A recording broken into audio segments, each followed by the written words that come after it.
I a mi em diuen Daniel Vilanova Descalç. Jo vaig néixer en Alzeneta d'Albaida, en un molí d'Àvia. On va néixer la mare, vaig néixer jo. I va néixer els abuelos meus, també, el mateix molí. El nom de mon pare, Daniel Vilanova Pasqual. I el nom de la mare, Regina Descalç Soler. Tota la meva família, tota. Per part de la mare, tots moliners. Per part de mon pare, tots moliners. I l'únic moliner que queda sóc jo. Tots els germans de mon pare, tots han sigut moliners. Els fills ja no han continuat. El molí de Pedro, de Muro, era del pare de mon pare, de mon abuelo, que jo l'ha conegut. I ell el va comprar i allí es van criar tots els tios meus allí en el molí. I era un molí de 2 moles. Un cub que tenia 25 metres, molt alt, i en tots anaven eixint 2 xorraors. Un poc més per amunt del molí de Pedro hi havia un altre molí, que es diu el molí de Cela. I aquest molí també molia de la mateixa àvia, del riu d'Agres. I m'abuelo el va comprar per donar-li més àvia al molí de Pedro. El molí aquell l'ha vist en marxa també, quan era xicotet. Les moles que tinc jo sí eren d'allí. Als 7 anys me'n vaig anar a la Pobla del Duc, també en un molí, però en la Pobla ja era un molí elèctric. Tenia 2 moles i es deia el molí El Sol. Allí vaig viure 9 anys. Estàvem en el molí, a escola i el molí i així. Així no vaig vindre a escola, ja vaig vindre de 16 anys i ja no anava a l'escola. Quan vam comprar el molí vam comprar també un forn de Cocentaina, però estàvem allà i així. I el meu germà va caure allí en Cocentaina i jo me'n vaig vindre així. Jo sí he estat sempre. Enguany ha fet 63 anys que estic així.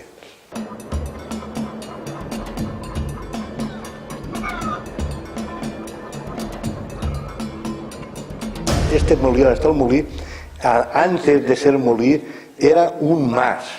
I resulta que l'amo de la masia es va morir i van dir que vendre la finca esta.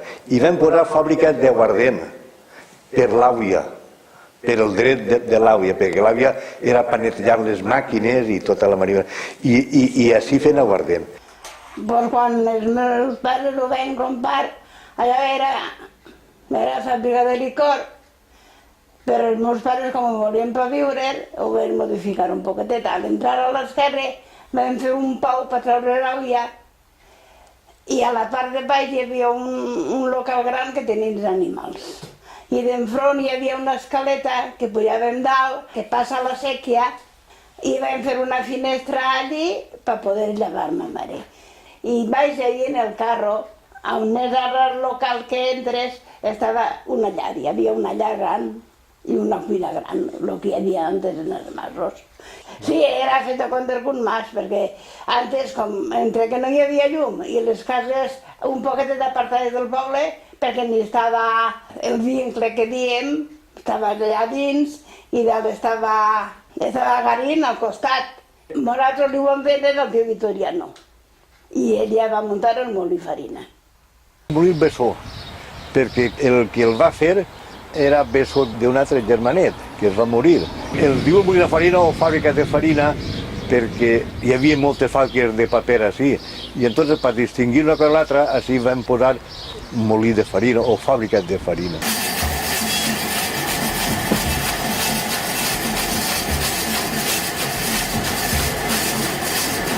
Les pedres les van portar de Vilafranquesa i les portarien així en 1932. Perquè en 1931 la finca van fer el molí, que ho posa en l'escriptura que tinc. Perquè este molí es va construir en 3 o 4 etapes. No va ser el taller que vas començar, va acabar el molí. No, vas començar una casa a construir-lo i va acabar una altra. I van estar 3 anys per acabar-lo. La madera normalment és de pit, vam dir a mi que era pit d'Holanda, perquè hi ha madera que no es corca. I el piso, tot el piso és de madera de Movila. N'hi ha màquines que d'ací, què diria jo, millor 100 anys estaran igual. perquè és madera bona. I tots els dipòsits són de madera perquè absorbiren la poqueta humitat que tenia el blat. Es va demanar a l'Estat que l'autoritzaren i es va autoritzar, perquè estava distants des de les fàbriques a 20 quilòmetres. N'hi havia uno en Alcoi, 20 quilòmetres d'ací. El de Villena, 20 quilòmetres d'ací.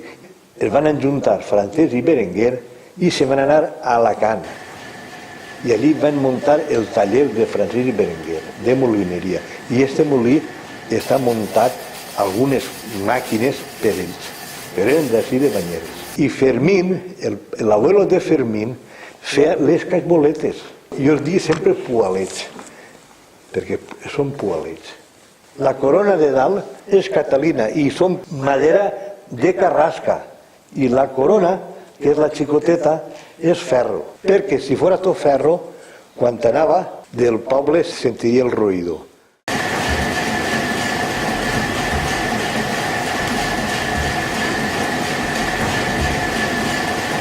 Este molí sempre, des que va construir, sempre elèctric. Nosaltres tenim dret d'agarrar aigua de la sèquia que passa per darrere per llevar el blat. El motor que hi ha ahí és d'estos lento, que anava a poqueta, perquè si anava tot de colp, les corretges algunes caïen. Estava el molí en marxa i si anava la llum, entonces, claro, parava el molí. Tenia que parar, desconnectar el motor, alçar la pedra perquè quan vinguera altra volta la llum poguera rodar l'altra volta. Així, quan vam vindre nosaltres, hi havia restriccions de llum. A voltes pues, tenies que moure un diumenge perquè entonces n'hi havia, però la llum era lo principal.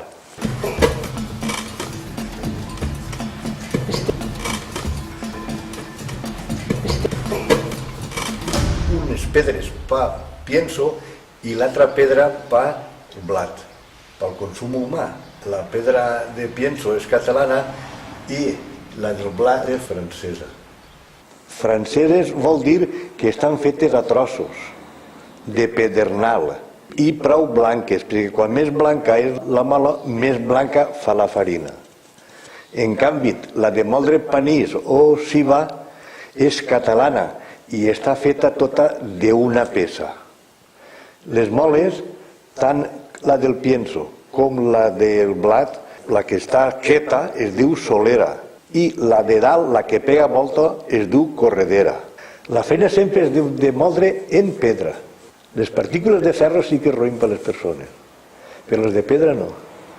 Les moles anaven en uns carros especials, com si foren galeres, i les portaven d'altres molins que potser estaven derruïts així.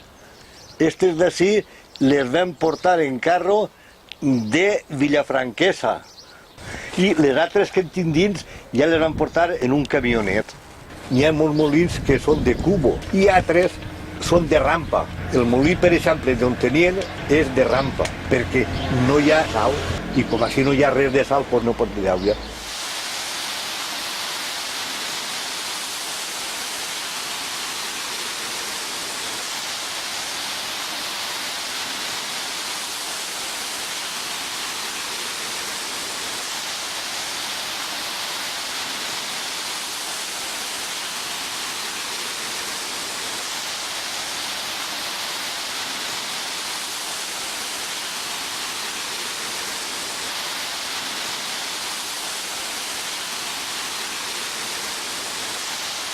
Estava el de Benassai,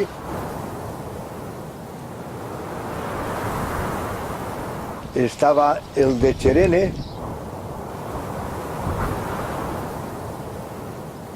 el molí partidor, que en el partidor n'hi havia dos, 4 molins n'hi havia així. Conegut jo,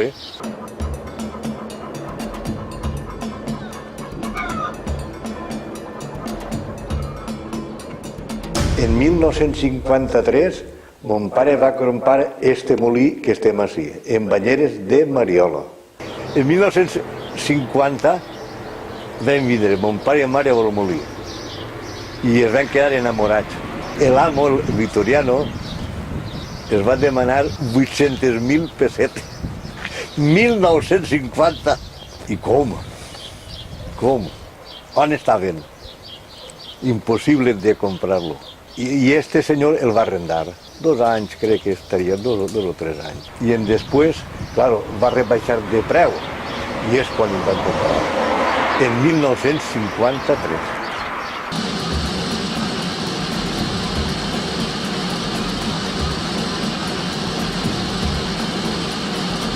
La vida del moliner és molt bonica, per almenys la meua, perquè quasi mai el pegava el sol, perquè sempre es treballava dins de casa. I és la sort que he tingut jo, que jo sempre que arribava a casa estava mon pare i ma mare. El dinar tots junts, però per què? Perquè mon pare estava treballant en casa. I el teníem que equilibrar 1, 2, 3 voltes perquè ell estava treballant. Teníem la taula a parar i ell estava treballant. Treballava de dia, però si es presentava a treballar alguna nit, també es treballava, no era seguit. Aunque es treballava millor, perquè no el destorbava ningú. D'altra manera, estaves molt lent, però venia personal, tenies que atendre-lo i tindre la farina feta perquè quan vingueren se l'emportaren. Al final el moliner és un sentiment, és una manera de viure i una manera d'entendre la vida. És un ofici d'una labor lenta, tradicional, no és de carreres, tot el contrari, és una feina lenta, laboriosa, d'esforç físic, perquè jo, mon pare, l'ha vist sempre carregant sacs. Però normalment la jornada era de 6 o 8 hores i 10 hores també. Venia voltes que estàvem tota la nit molent, perquè demà tenien que vindre per farina i no en tenien. Dependís, però no era continu. Feia una partida de 1.500 quilos de blat i venia voltes que potser en 8 hores la molies, no passava res. Altres voltes els mateixos quilos estaves doble, perquè una volta es trencava una corretja, una altra volta escalfava un coixinet, qualsevol cosa. Venia voltes que dius, que partida més bona, des que les comences a cagar no passa res, però altres voltes, a voltes llevant el blat, llevaves 2.000 quilos de blat, una meravella, però altres voltes estaves potser un dia pallasclo perquè quan no es trencava una corretja es trencava una altra. Es treballava quasi que tot l'any, però hi havia 2 mesos en l'estiu que les guies encara no estaven fetes. Maig i juny quasi sempre no hi havia feina, no havia vingut ja la collita nova a legalitzar les guies. Va augmentar la sèquia i per el llavaor, hi ha un llavaor ahí que dona la sèquia i es va inundar tots els fossos del molí, perquè va estar tota la nit, nosaltres estàvem dormint i quan ens vam alçar l'àvia ja la teníem així. Vam estar 8 dies parats perquè totes les corretges que es van banyar van entrar fora al carrer perquè secaren i una volta les secaren les van tornar a posar, les nòries, tot, engrasar tot el que es va inundar, llevar-ho perquè no rovellara, netejar-ho i tornar-ho a passar.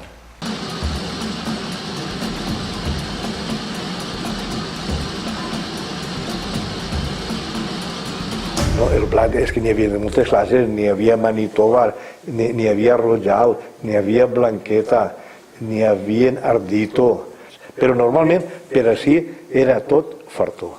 N'hi havia un altre que es deia Aragón 03 i aquest blat el gastava jo per fer farina integral i així un pa, un gust de pa. I jo estava molent i sentia l'aroma de bo.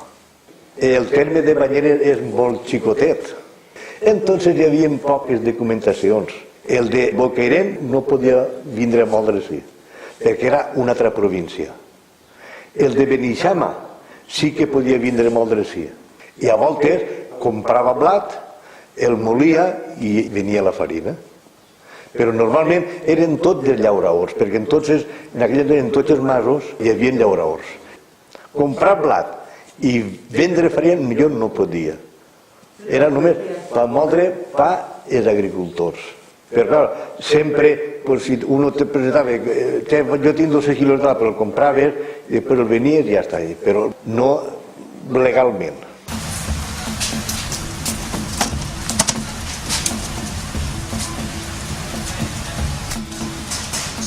venien així a moldre i igual venien en carros que en mulos, que en burros, en tota classe d'animals.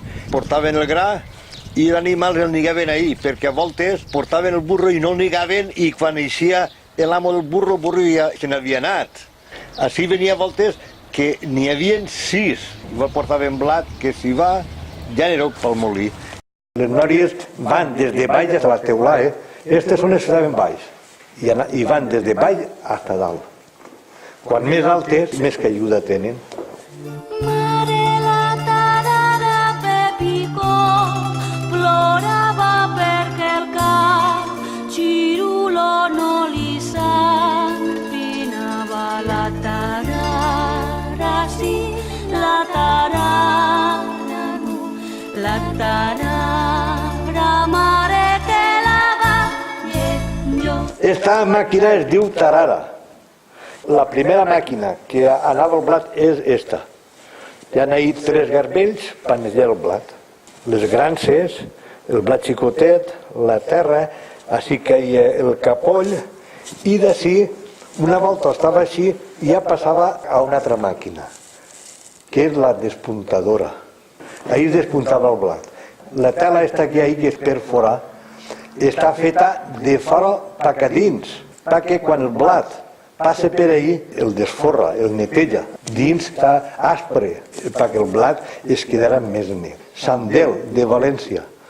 Baix eren de Francesc i Berenguer i estos de Sandel, encara més antigues que els de Banyeres. La destinadora servit per llevar les pedres vives al blat. Les pedres vives són les que passen per l'àvia i no es desfan, una pedra viva. I aquesta màquina, per mig de 4 carrers que té, llevava totes les pedres vives. Ja tenim el blat net per via seca. I d'ahir passava a la llavadora. Ahir entrava l'àvia de la sèquia. I hi havia com fora un pouet que es coneix encara. I d'ahir agarrava l'àvia per llevar el blat. Puc agarrar l'àvia de la sèquia, usar-la i tornar-la, no consumir-la. I la tornava a la sèquia bruta, de la brutia del blat, perquè venia a voltes que el blat tenia tissó, carbó, entonces l'àvia eixia negra, dipòsits d'espera, perquè el blat estigui ahí 12 hores. Hi ha un dipòsit que cabien 6.000 quilos de blat. Quan jo el destapava, tenia que caure a poquet, perquè si caia de colp, es quedava apelmassat. L'altra manera tenia que caure a poquet perquè quan caiguera tot estiguera esponjat. El blat caia ahí i ahí tenia com si fos una piràmide i entonces ahí s'estrellava perquè apegat al blat sempre quedava brutea i ahí antes de que el satinava es desfeia. El poquet que tenia agarrat es llevava del blat. Mira, que cosa. Això és la satinadora. Però mira quina tela, Fixeu-se en aquesta tela, lo ben feta que està. I també tenia el recol·lector, perquè això sempre feia pols. I entonces això era una aspiració que anava tot al dipòsit. Això tindrà, si fa 80 anys que està el molí fet, potser tindrà 85 o 90 anys que està fet la maquinària aquesta. Pues en cap pot durar 90 anys més. Que d'ací ja passava ahí. Perquè aquest dipòsit era per la mola. Ahí estaven els imants. En quan pujava jo ahí, a veure si hi havia algun ferrer o alguna coseta i llevava. Aquestes moles de blat peguen 80 o 90 voltes per minut. I la de moldre panís i cibà pegaven 120 voltes al minut. Esta tenia que anar més espaiet perquè la farina no escalfara, perquè si eixia calenta de la pedra no valia. La calentorixa es menjava el bot de la farina. Hi havia un campanillo, era un cordell que eixia de l'engronsa i al final tenia unes llandetes. I tu agarraves aquest cordell i quan abocaves el blat o la ceba les tacaves dins i omplies l'engronsa. Tu estaves molent i per saber que quedava poc gra, allò caia damunt de la mola i feia ruïdo les llandes Y entonces el moliner sabia que quedava molt poquet de gra en l'engronsa. En un molí d'àvia això tarda menys 2 i 3 hores, perquè en un molí d'àvia es molia molt poquet. A lo millor molies en una hora, que diria jo, pues 30 quilos. No és com així que molies 150 quilos o 200 quilos, diferent. Si es quedava la pedra sense gra, hi havia perill d'encendre's. Tocar pedra contra pedra, entonces s'encenia. En aquella d'allà, jo he vist, en vez de caure farina, una llengua de foc, perquè va pillar un ferro, la mola. Una llengua de foc que ho he vist allí. El cilindre molia per un costat les més grossetes i per l'altre les més finetes. 4 rodillos de ferro i pujava a volta a dalt. Que a cada passar del cilindre anava un torn. I aquests torns també fan la mateixa missió que este. Un torn per una passada i l'altre torn per l'altra passada.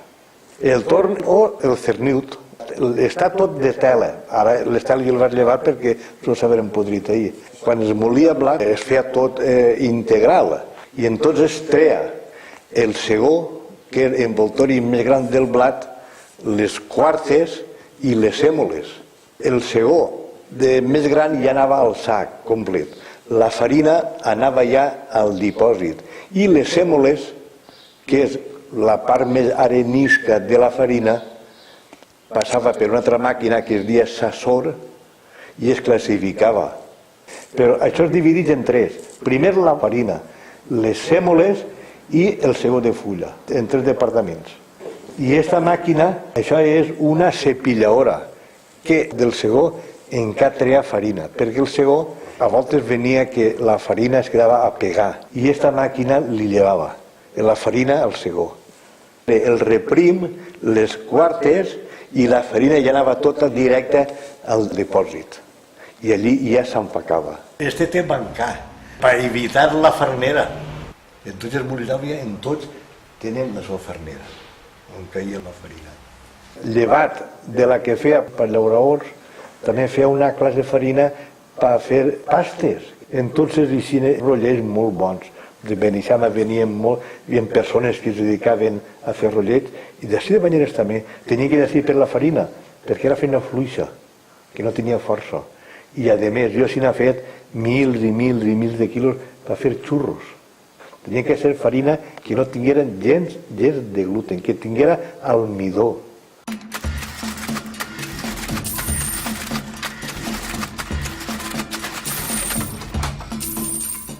La maquila era el que valia de moldre. És un maquilero. Venien així llauradors, jo els molia en guia i la maquila era el que jo cobrava de fer la faena.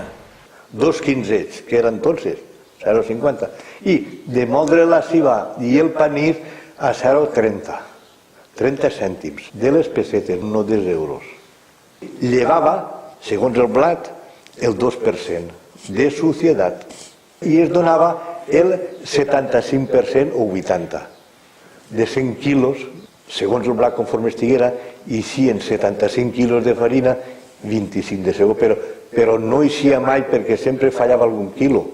En la cibà no, en la cibà no es llevava res, però en el blat sí. La gent el que volia és que li donés bona farina, perquè les dones pogueren fer bon pa. Però això d'un quilo més o menys, alguns n'hi havia, altres ho comprenien, tots no ho comprenien i així. És que els moliners sempre han tingut una fama. De moliner seràs, però de lladre no t'escaparàs. Els moliners tenen la fama de lladres. Però jo he conegut molts moliners i ningú s'ha fet ric. Ha treballat, ha criat una família, ha donat el que ha pogut i ja està.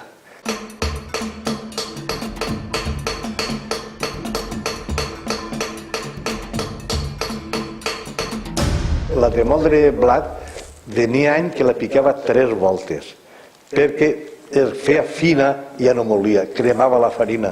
I la farina si es crema ja no vol res. Té que ser que estigui la mola àspera, perquè talle, o que molt menys. Quan més es pica, més mol. Tenies que portar guants i bones ulleres. Al picar Com és pedra de foc i sin xispes, perquè la pedra francesa és molt dura. Sin embargo, la catalana, la pedra és més blaneta, perquè jo picava, eixia arena al picar, entonces en quan ho agranaves per veure-ho, ja es començava a altra volta i ho fes en aquesta granereta. Això està fet en l'Alcúdia de Crespins, és on estaven els granerers. Em vaig comprar una grossa, 144 graneretes, que me'n queda alguna. Això ja no ho fan guai. I està feta d'ullols. Margalló és unes palmeretes que hi ha per les serres. Això és una canya, es diu carrassa. La carrassa servia per anivellar la pedra solera. Jo quan treia aquella pedra, i està igual, treia la pedra, la corredera jo la treia fora, l'agarrava a la grua. I en vez de la pedra posava esta canya, agarrar per l'eix. I tenia que haver dues persones, uno baix rodant i l'altre dalt. I això pegava la volta, això anava rodant, com si fos la mola, rodant.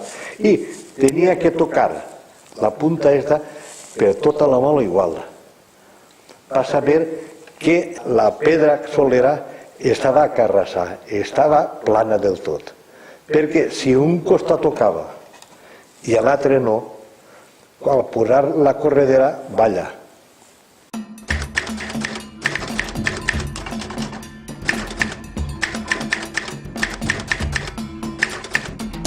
Tots els mesos tenia que fer un parte per dir el que es molia.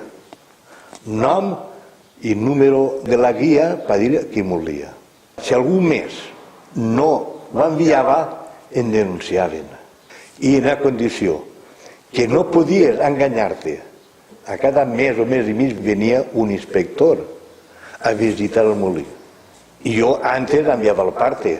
L'inspector comprovava els quilos que havia molt i mirava el comptador de la llum.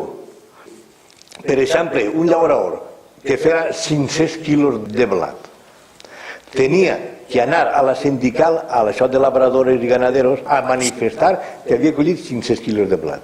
Sin banyeres, estava Paco Bellán, en Gloria Estilame, i és el que feia les guies. Ell se'n quedava una i l'altra te la donava tu. Això ho feia ell a l'Ajuntament. Consum humano, 250 quilos de blat. Per la venda, per vendre-los a l'Estat, 250 més. I aquests 250 quilos en la guia podia vindre a moldre. Si no tenia guia no podia vindre a moldre. I els altres 250 era obligat vendre-lo a l'Estat, al Servicio Nacional del Trigo. Això es dia, vos ho dic, el cupo forzoso. Por fuerza que el blat que el sobre tens que vendre-lo a l'Estat. I l'Estat el paga a preu de tassa. Si era entonces a 3 pessetes o a 4 pessetes. I si el manifestava i no l'entregava, el denunciaven. La guia era un document pel transport, per vindre molt. Tu anaves per ahir, què diríeu? En un carro i portaves 4 sacs de blat. Que anaves d'un poble a l'altre, a moldre, el que fora. I parava la guàrdia, què llevo vostè ahí? Pues mira, aquí llevo trigo. Documentació, ja la guia passaves, si no res. Perquè ja l'havies manifestat, l'Estat ja ho sabia. Quan va vindre ja l'abundància, ja es va acabar tot, totes les guies i tot. Ja no podies ni moldre, perquè ja el consum en els masos ja no... que no hi havia gent.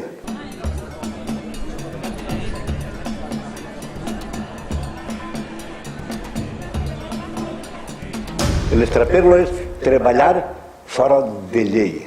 L'estrapero que es fa ara és molt més gran que el que es feia entonces. Entonces anava una persona per un camí i portava 10 quilos de blat que s'havia comprat i si la Guàrdia Civil i si qualque cosa li pegava 4 bofetades i s'emportava el blat. Això era això. I l'home ho feia per menjar i no feia ningú estraper-lo. Potser passava un camió carregat ahí i a ell no li dien res, però el xicotet garrot. I els moliners passat això. Els moliners sempre han estat perseguits. Que si venia l'inspector, comprovava tota la maquinària, tot, si n'havies posat més, si n'havies posat menys, firmava el parte i se n'anava.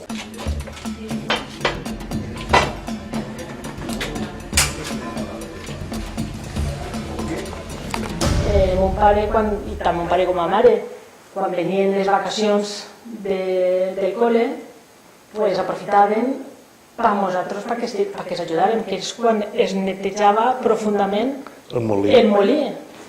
Tenia un utensili molt rudimentari per netejar, però el que es netejava era una corda, una maroma, que al principi tenia un ferro redó, que és el que li tenia el pes, i a la part del final era un enredro de corda, que clar, això ho tiràvem per els tubos, i mon pare ja sabia per quin tubo tenia que caure. Nosaltres ho tiràvem i ell, clar, tenia més força que nosaltres, estirava i netejaven els tubos.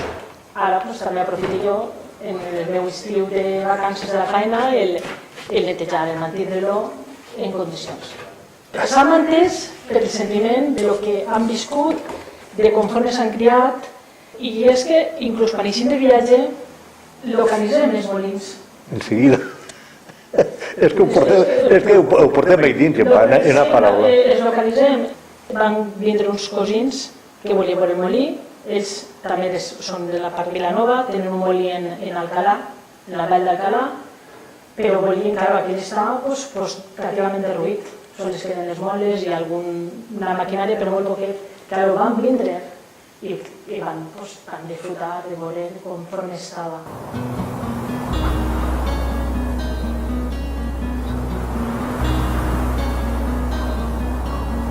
És que es va juntar tot. Es parar perquè el meu fill tenia al·lèrgia a la pols i entonces venia aquí a parar-lo.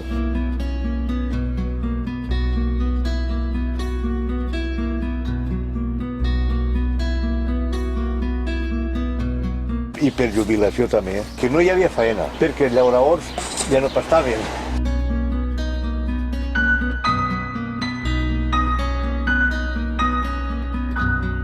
Clar que es podria posar en marxa, però jo no el tinc que posar ja. I els que vinguen darrere, segur que tampoc. No puc posar-lo en marxa.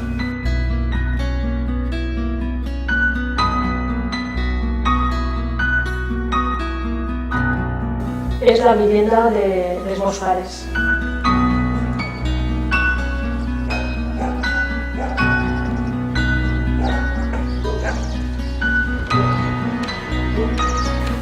Mentre si els meus pares es volen eixir i entrar, no es molesta, tot el contrari, els encanta el que tinga la gent i pregunti. Mon pare ja ho ha comprovat que... 60 van vindre. 60 persones. Van disfrutar tot el que van voler i així va.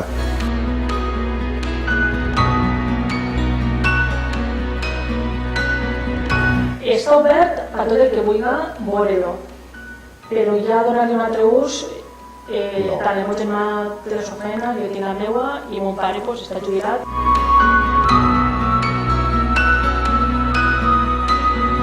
Tenim un molí de la família, de la rama de Descalç, en Ontinyent, que, i com a titular en la notícia, ha caigut el sostre i està dins d'Ontinyent.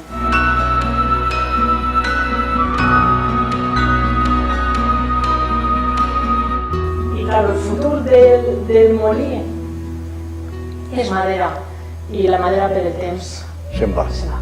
Està clar. Jo tinc observat que sols queden les pedres.